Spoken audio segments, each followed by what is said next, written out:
Start clapping right now. Start clapping for Josh Johnson, y'all. Let him hear it. I've been genuinely obsessed since I saw it from the moment that it happened. You know, it was around Thanksgiving, and what a thing to be thankful for. Wow. I can't stop reading Drake's filing.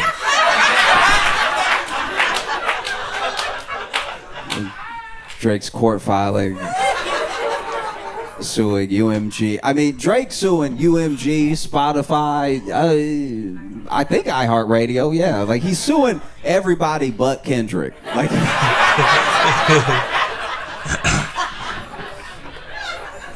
Alright. In case you don't know, because I don't expect everybody to just know everything I'm talking about all the time. In case you don't know, Kendrick Lamar is a rapper. He's a phenomenal rapper. You know, some are saying the best to ever do it, right? There are a lot of people that, yeah, except Drake, yeah.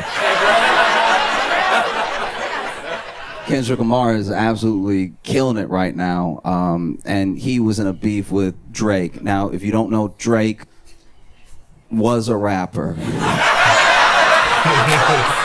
to hear about Lamar. We need to hear about Lamar. He was a rapper until Kendrick Lamar rapped while he was rapping, and then they did it at each other, and it did not go well for Drake. Now Drake is suing, and it's such a thing to take apart because it's genuinely complicated, right? Like not just the suit, but the reasoning for the suit, and like who would actually be in like a bad position, you know? A lot of this, weirdly enough, if you go all the way back, starts with Kanye, now known as Ye, right? Yeah. Now, during his Life of Pablo tour, Ye went on this rant. Now, Ye became known for rants. That was like a thing as far back as the Yeezus tour. Probably started, I actually think it started when he was touring 808 and Heartbreak, where just mid-concert, instead of an intermission, they would just stop the music and talk. Instead of an intermission, he would go on a wild rant, right? Like, and sometimes the rants would have some genuine little nuggets in them of like, oh, that's an inspiring thing that he said. I'm gonna hold on to that. And then sometimes it would be full of things where you were like, Does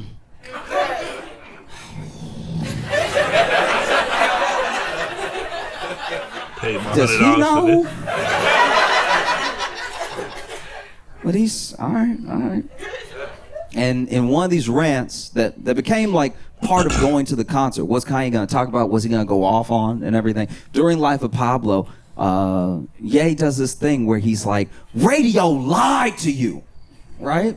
Now, Ye is probably one of the most imperfect messengers of our time. Like, it's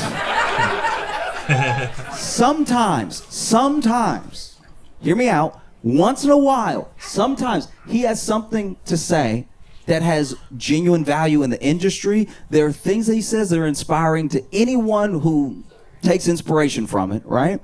And there are some times where he's like so unclear, but he's like about to get there, right? And this was one of those moments, because what he was basically saying was that Drake and some of these artists, they were being artificially pumped up. They were being force-fed to us. We could not get away from them. And he took issue with it because he was like, look, you're being lied to. Something is being sold to you that is not genuine. Something is being sold to you that is completely artificial. It's a machine built by an industry to take your money. The thing that you're being sold has no soul to it. There's no artistry to it. It's just like a complex compound to take as much money from you as possible, maybe to give you the feeling of something genuine, but it's not there, I promise you. It's all been talked about behind closed doors. They've all come up with a plan to take as much of your money as possible, to take as much of your attention as possible, and to have you feeling like you're connected to some of the most hollow people who have ever lived, right? But instead of saying that, he goes, radio lied to you.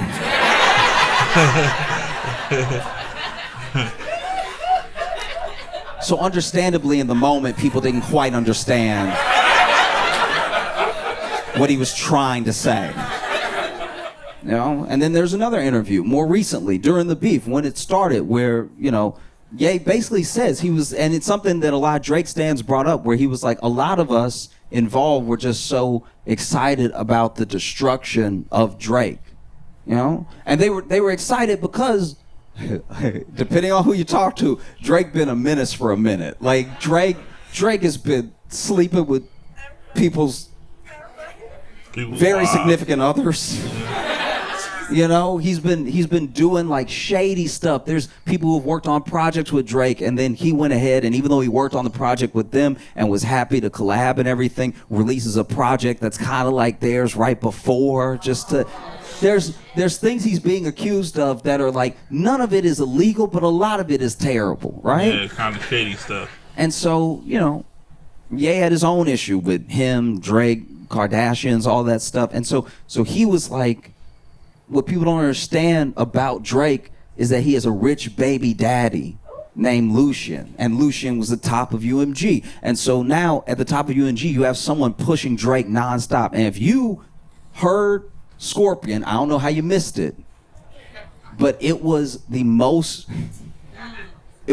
pushed album maybe of all time. Basically, if you got on Spotify, there were people that sued Spotify because they were like, everywhere I go is Drake. I can't click away from Drake. He's coming up on playlists that have nothing to do with him just to push Drake. You will literally type in, look, I'm looking for like a little gym bob to get like some exercise to, but I really want it to be mellow, like a little Regina Spektor or something like that, but a little bit more tempo than like a Regina Spektor. And then Spotify would be like, do you mean Drake and braids? Like,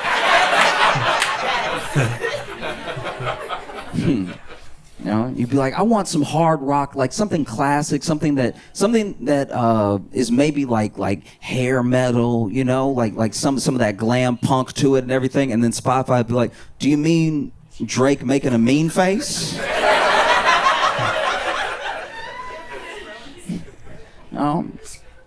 And you know, he files these lawsuits, and the internet comes for him. They come for him in a way that I thought the beef was bad, but the way that the internet came for this man when he sued, they were calling him Aubrey Graham Cracker.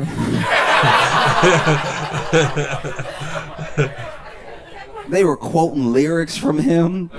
It was I don't know, it was kind of hard to watch. Like I don't even like Drake, and I was like, man, this is a lot. This is, you know, but he sues, and I think a lot of people don't understand what the defamation suit is about. Very quickly, basically, he sues first UMG for what he's saying is botting Kendrick, making it so that Kendrick's song Not Like Us is more successful than it actually should have been, right? Making it more popular through bots and through like manipulation because they made it cheaper for it to get streams, which means more people would play it and stuff like that. They lifted some of the copyrights so more people would do reviews of it and stuff.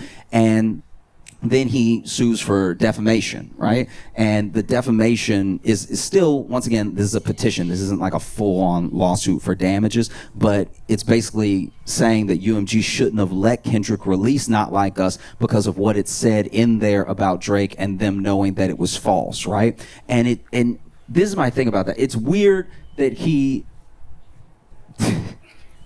that he sued for Not Like Us but not Meet the Grams, which was so much worse. Yeah, Meet the Grams is crazy. If you don't know, there's a song called Meet the Grams where like Kendrick talked to his whole family, talked to his son. It was everyone. That's defamation. I felt like he was defamed, as in less famous right then. Like Meet the Grams is crazy.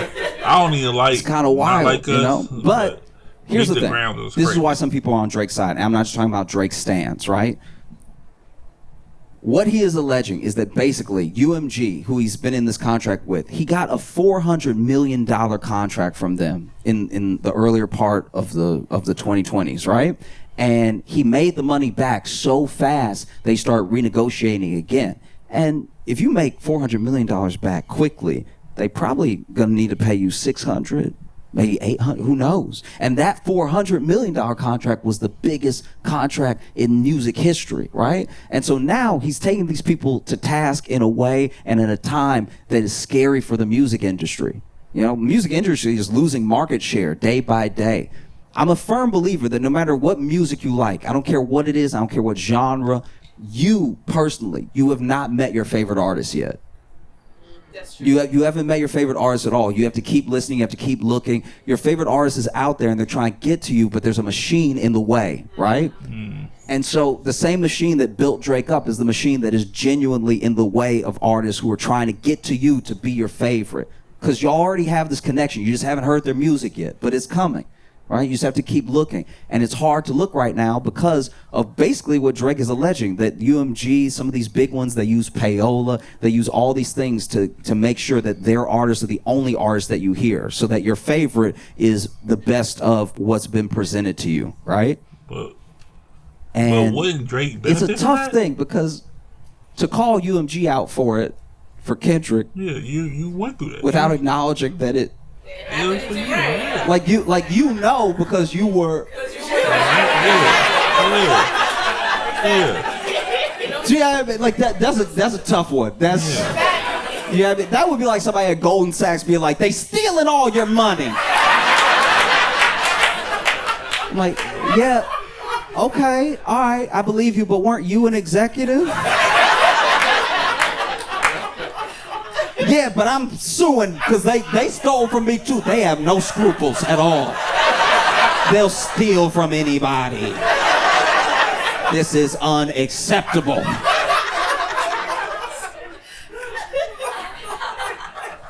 You know? And so what Drake is basically alleging is that through the beef they had with Kendrick, UMG actually picked Kendrick and they built him up as much as possible to tear Drake down, so that when he came back to the table and he was going to ask for more than his $400 million, they could look him in his eye and say, your stock has gone down. You're not what you used to be. You can't sell the same tickets. You don't get the same streams. How about we give you $350? And it's a lot, it's not the same at all, but it's something similar. I see a lot of what is happening with Drake right now, at least in regards with UMG. I'm talking specifically on this part of the suit, not the defamation, anything. I'm talking about the way that he's in a negotiation with UMG while something else is going on in his life, and it's hindering that negotiation, right? It reminds me of something that happened with Michael Jackson, because Michael Jackson got so powerful with Sony that he both found out and then accused publicly his lawyers and Sony of working together because he was becoming too powerful. He was owning too much. He was owning too much music. This man had the rights to the Beatles. Like, that's crazy. And so he said, you know, Sony is trying to hurt me because they're not promoting my album in an era that didn't have streaming in that way. They botched my album just to try to get things from me that are mine, you know? And it's similar to Drake in a way, because both of them were the biggest artists at the time, biggest artists in the world, right? Yeah. And they're both like,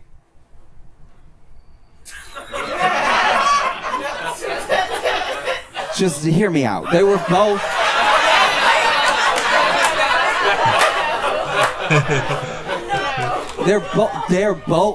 Listen.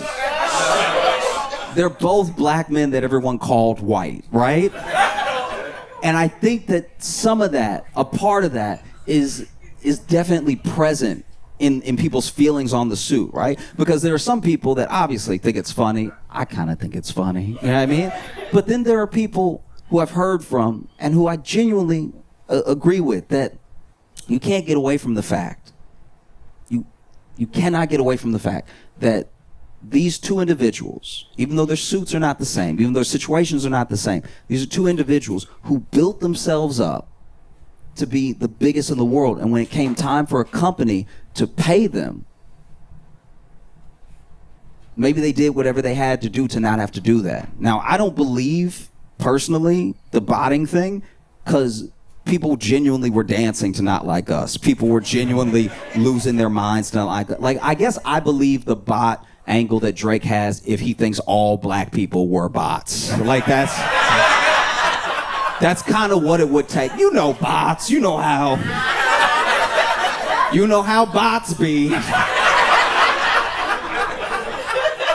And look, when it comes to the bot thing, I'm not gonna lie to you. I've done a version of what Drake is doing in my head, just personally, because bots are all around us, and they're actually one of the reasons we fight so much. You think that everyone disagrees with you online, and I'm not saying everyone agrees, but not everyone has the vitriol waiting for you, that it feels like it.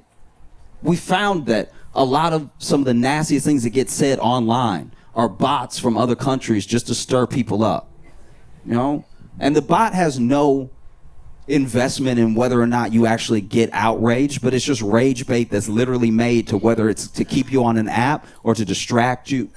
Bots are everywhere, right? And I sometimes take that to my emotional advantage.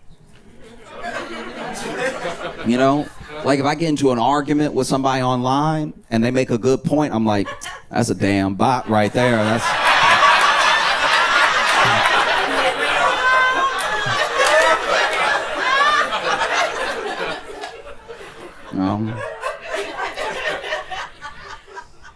like I used to be on the apps back in the day, and you know I would sometimes meet somebody, chat with them a while, then go on a date and everything. Maybe the date wouldn't work out, but I didn't get their number, and so I messaged them again on the app, and they don't respond. Like they ghost me, and I'm like, that damn bot's something else. That's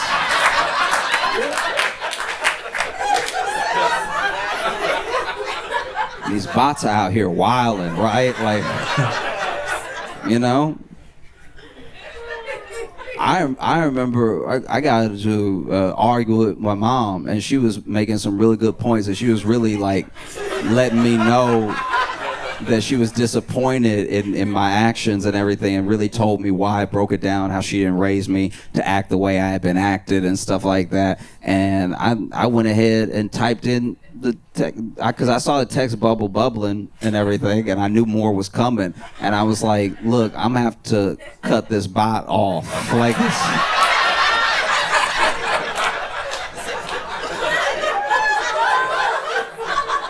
Don't have time for bots. It's a good tactic to take. Anything in your life not going the way you want, call it a bot.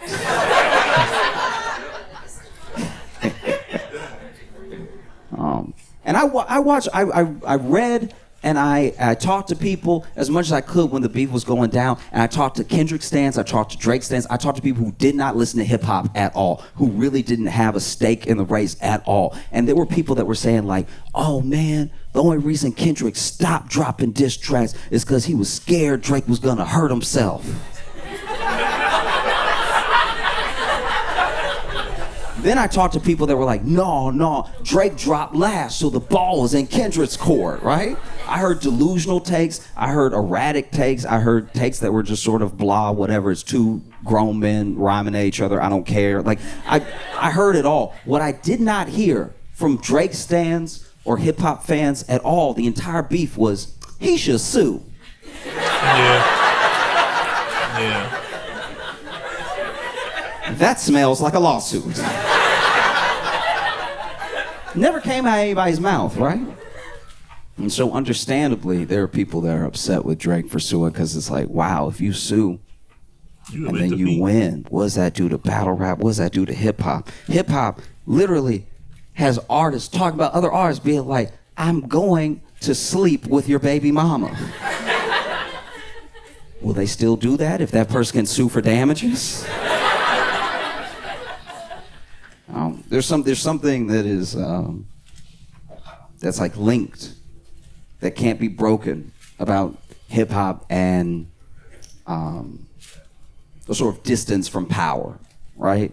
Like if you're in the streets, or if you are street, you're not supposed to be in court unless they catch you. You're not supposed to. You see what I mean? It just feels a lot to me, everything that's happening right now between Drake, Kendrick, and UMG feels a lot like what happened between Deontay Wilder and Tyson Fury in boxing, right? Because you look at Tyson Fury and Deontay Wilder, two heavyweights. In case you've never watched boxing, I'll make it very simple for you. two heavyweights in the world that were number 1 and number 2, right? And we rarely get that in a lifetime, that the best in the world is fighting the second best in the world. And Tyson Fury is a world-class boxer, and Deontay Wilder hits really hard, okay? He's not quite as good of a boxer as Tyson, but he hits so hard, you think that he must knock the soul out of people, right? And so, sure enough, they fight. And in the first fight, Deontay Wilder knocks down Tyson Fury in like such devastating fashion that when he hit the ground, personally, so he got knocked out for a second with his eyes open, and I thought he was dead. I was sure I had seen something terrible. Like I was sitting there just looking around, even though I knew I was the only one in the room.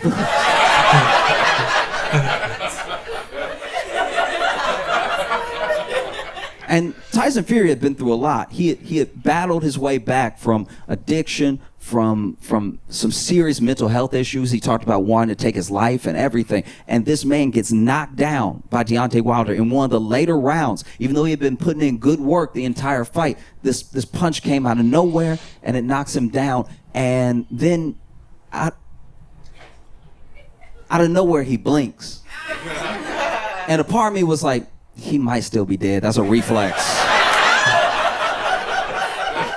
I've heard of dead people blinking. That doesn't. And then he blinks again, and then he gets up, and he gets up all at once, just sort of rolls himself up and stands up, and the world is shocked. It's one of the biggest moments that year in sports. How did this dude get up? That feels impossible, right? This man sits up, stands up. And even Deontay Wilder is like, I thought you were dead. Deontay, like, he wasn't on camera in this moment from this angle, but he was probably looking at his fist like, I thought I killed him. That's okay. And they finished the fight, and the fight is a draw, and a lot of people thought that Tyson won the fight.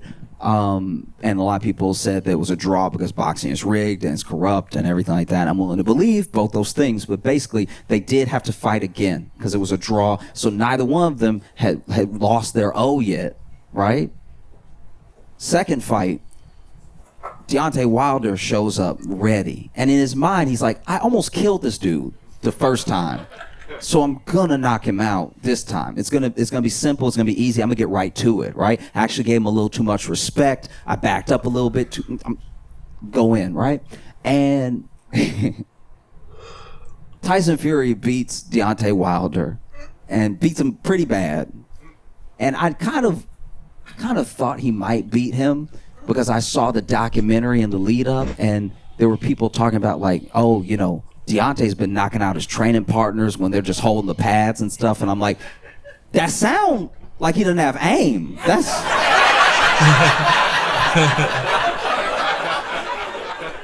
You know what I mean? Like, I'm not a boxer, but if somebody holding the pad here and you knock that man out, you missed.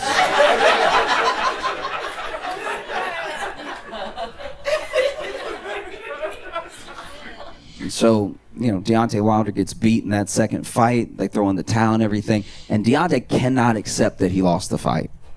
He actually cannot accept it. He literally says, like, no, he must have cheated then. Because I almost killed this dude. This dude must have cheated. And he takes him on this long campaign. They try to investigate him, everything. They even pull out a clause where they have to do a third fight, even though Tyson wants to go and fight someone else now, and he goes on a whole campaign where he's like, no, this guy cheated. He must have cheated if he beat me because I had him. This dude, we thought he was dead. I had this dude, and then he just beats me like that. There had to have been something, maybe he had brass knuckles in his glove. There were all of these theories going around, even in the boxing world and stuff, and that's what happened to Drake. Drake didn't believe Kendrick could beat him. He was like, no, too many people on my side. I'm too popular. I'm too big. I'm genuinely too big to fail. He thought, even though he was going into contract renegotiations with UMG, let me go ahead and have the sparring session with Kendrick. Number one, number two, going at it. It's going to get a ton of buzz. And then after I beat this dude, I'll be able to come to the table and be like, pay me my $800 million. Because I just took out supposedly the best rapper, right? And then it didn't happen that way. And so now he's saying you must have cheated. There's no way, you know? And this is a genuine mistake. Because now, if this actually follows all the way through and goes from a petition into a lawsuit, Not Like Us is going to go into public court records. A stenographer is going to have to type out the lyrics to Not Like Us. I don't think he thought it through. Do you know what I mean? Because, and this, look, maybe this is me being a hater. This is me making some assumptions. I'm just throwing it out there. This is what I think. I think genuinely that Drake's lawyer is definitely white.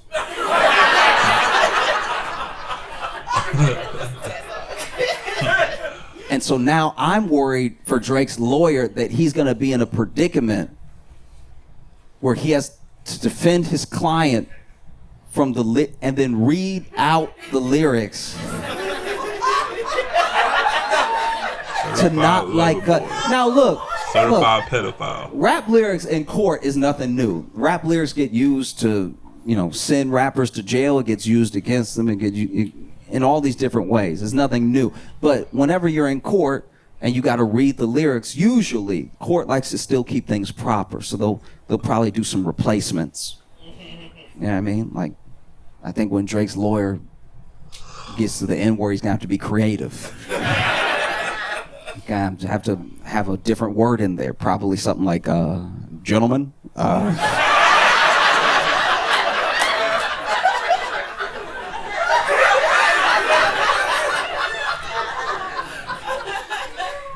He's going to be standing there having to read the lyrics to make his point. He's going to be standing in front of maybe a jury. Who knows, right? He's standing there.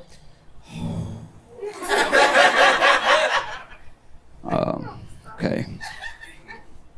They tell me Chubb's the only one that get your hand-me-downs. Party at the party playing with his nose now. And Baca got a weird case. Why is he around? Certified lover boy.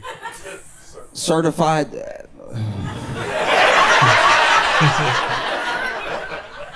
Your Honor.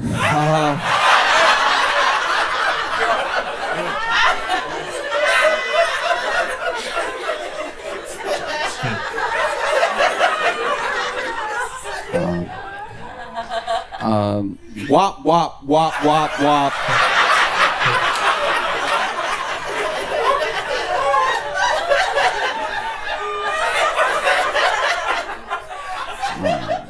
Dot, F them up. Wop, wop, wop, wop, wop. I'm gonna do my stuff. Why you trolling like a female dog?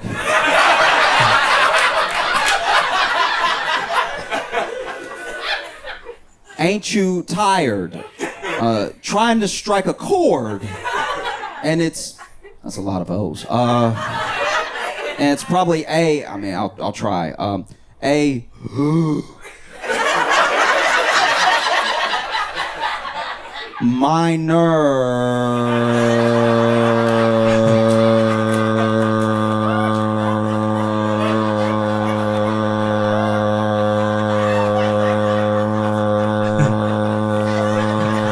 He hugged a note.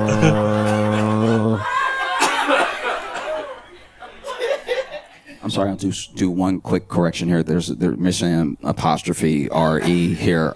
They're not like us. They're not like us. They're not, actually, I'll just take away the contract. They are not like us.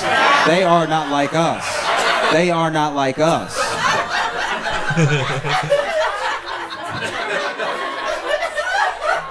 No.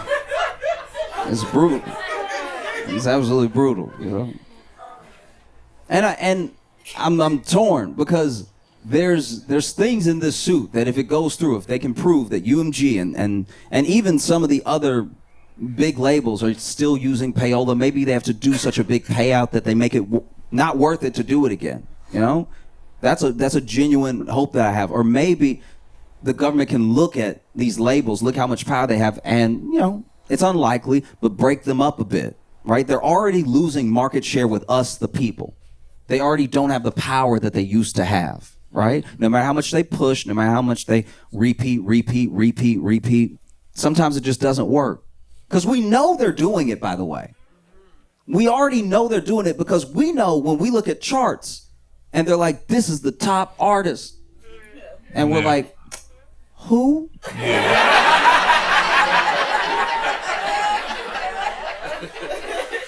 I've never heard of one song this person at all. Do you, I guess.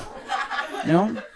So if the structure came tumbling down, that would help the little guy, the new artist. Yeah. The artist has been trying this whole time to break through. Reminds me of the story of Samson, right? Make it very short. Samson was very strong, loses his strength, and then becomes enslaved by the Philistines. And then while he's between two pillars, he begs God, give me my strength back.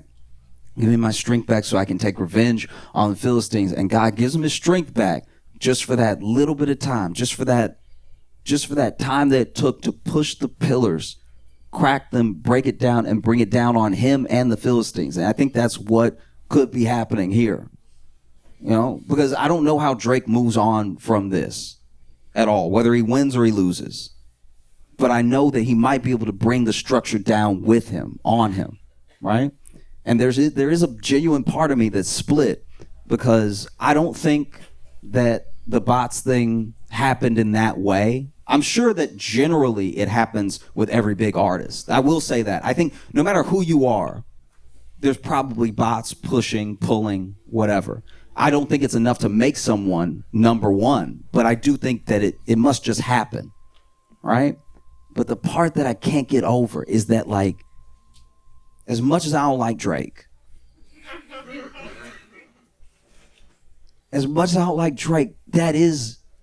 that's a black man trying to get paid what he's worth. You know, he made that money back for them. They should pay him. They do owe him.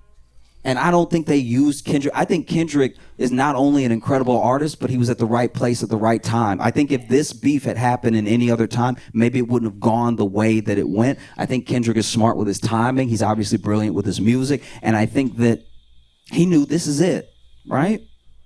You speak on me, I speak on you. But even Kendrick said in Euphoria, still love when you see success, right? His rival, this person he can't stand. So even Kendrick, to some degree, probably thinks, I hate you. Don't get me wrong. If you fail right now, that'd be hilarious. Like, I hate you. But also, you made them that money. You know?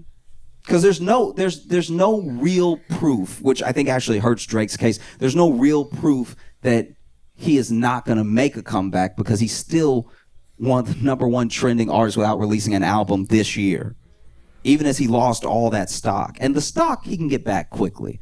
I'll tell you how. I don't know if he'll be able to do it, but all he has to do is be like, y'all, look, y'all, could be an Instagram story. He loves that. Instagram story where he comes to us, the people, and he just says, look, y'all, all right, maybe this isn't the way. He got me. All right, I got God. But you know what?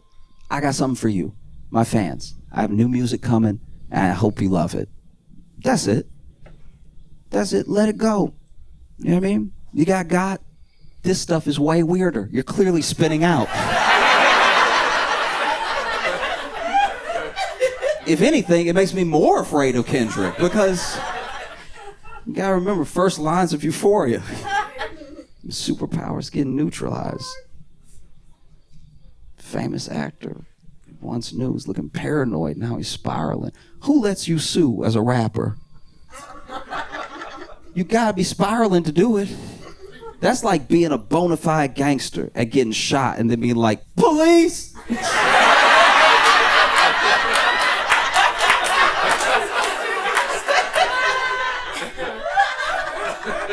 know? I don't know. I think that, you know, Kendrick caused a full release of the culture, of the movement. People are excited, revitalizing hip hop. There's a chance that with this suit, if he wins, if he follows it all the way through and he wins, that Drake could loose the people from the industry in a small way. And there's a chance that you could get to meet your favorite artist. You know? I guess I'll just end it most appropriately with a line from J. Cole.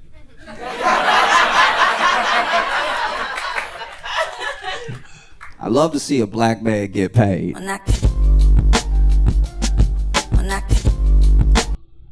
Very interesting perspective from Josh Johnson. I never really thought about it this way. I really ain't been paying attention to the whole thing, to the whole lawsuit thing. But I know Drake is. He makes an interesting point. So, there are a lot of artists out there who, can't break through, and they are not only halted by the business side of the labels, but a lot of algorithms from YouTube and TikTok and Instagram and things like that. So I think he makes an interesting point. If Drake does win this lawsuit, if it becomes a lawsuit, then he certainly won't be the star that he was, but he'll open a lot of doors for people. And if not, all he has to do is make amends with the people, I guess. But until then, this channel's all about stand-up comedy skits, stuff that's basically funny. We're going to have a lot of fun on this channel. So if you in some drama, or if you don't like your job and you just need to unwind from a long day, you just need to laugh, come on through. I got some content for you. Until then, I'll see you next time.